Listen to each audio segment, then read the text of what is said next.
तो दोस्तों आज की सीरीज में आप देखेंगे कि कैसे पाकिस्तान ने अपने ही पैरों पर कुल्हाड़ी मार ली है। यहाँ पर भारत के लिए एयर स्पेस बंद करने के बाद अब तो पूरा यूरोप ही इनके एयर स्पेस को अवॉइड कर रहा है और ये तो कह रहे हैं कि अरे हमारे एयर स्पेस में आओ, क्योंकि इनकी तो इनकम पूरी तरह से रुक गई। आखिरकार कितने 7-7 करोड़ का इनको हर दिन का लॉस हो रहा है, कैसे ये झेल रहे हैं मैं आपको आगे इस वीडियो में बताऊंगा।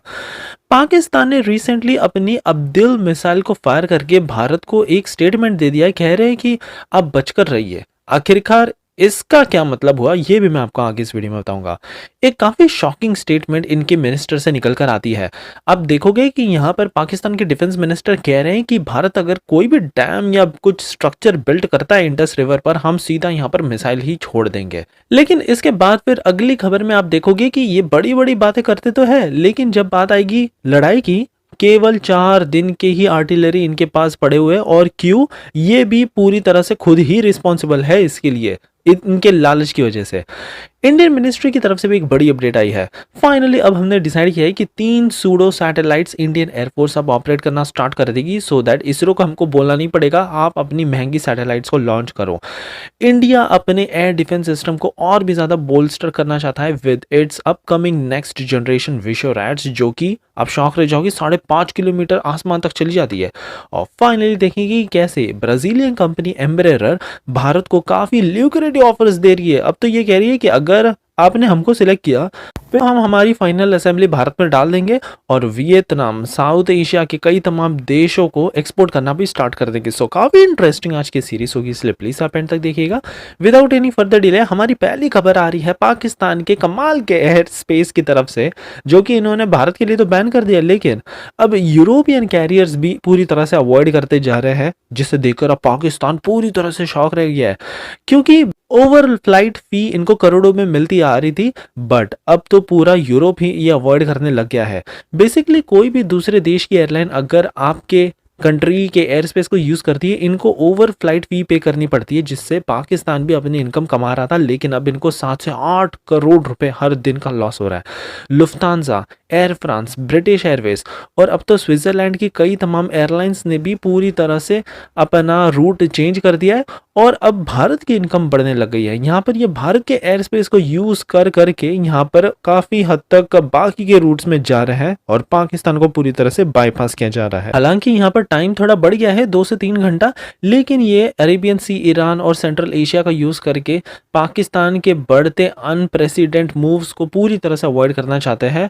और बताया जा रहा है कि एनुअली इससे पाकिस्तान को एक बहुत बड़ा झटका मिल सकता है। ऑलमोस्ट $100 मिलियन इनके लॉसेस में जा सकते हैं।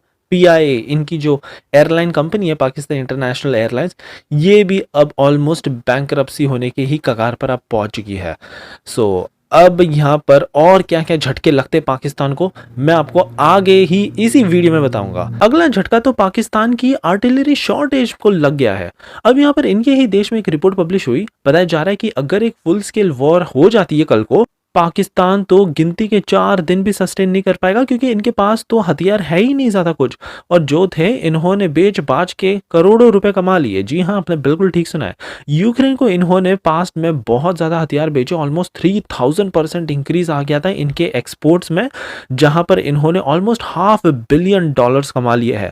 और वैसे पुतिन जी ने भी इसके बारे में पूछा था, तब ये बड़ा ही अतला रहता है, लेकिन अब यहाँ पर इनकी हालत पूरी तरह से टाइट हो चुकी है, क्योंकि इनके पास हथियारों की पूरी तरह से शॉर्टेज है। गन्स है लेकिन बुलेट्स नहीं है, तोप है लेकिन उसमें डालने के लिए कुछ है नहीं। सो वाकई में बस शोकेस लाइक ही इनके हथियार रह गए हैं।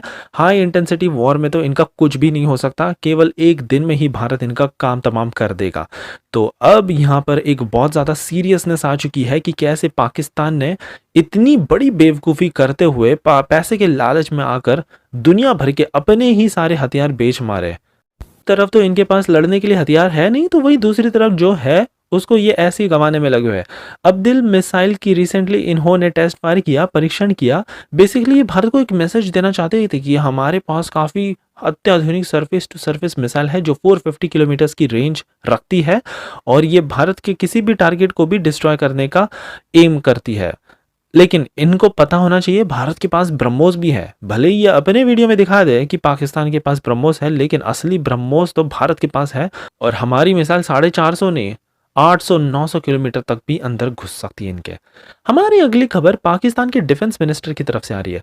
इन्होंने बहुत ही ज़्यादा अब एक अजीब सा स्टेटमेंट दे दिया। इन्होंने कहा कि अगर भारत कल को अप्रूव करता है plan to construct any infrastructure या डैम ऑन इंडस रिवर, हम तुरंत इस पर मिसाइल छोड़ना स्टार्ट कर देंगे।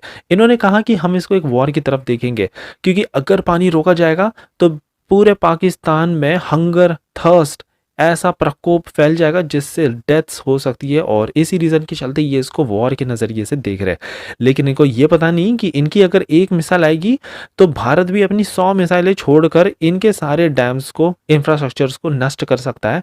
और पाकिस्तान के डिफेंस मिनिस्टर को एटलीस्ट थोड़ा सा इतना सेंस तो होना ही चाहिए था। हमारी अगली खबर इंडियन एयरफोर्स की तरफ से आ रही है।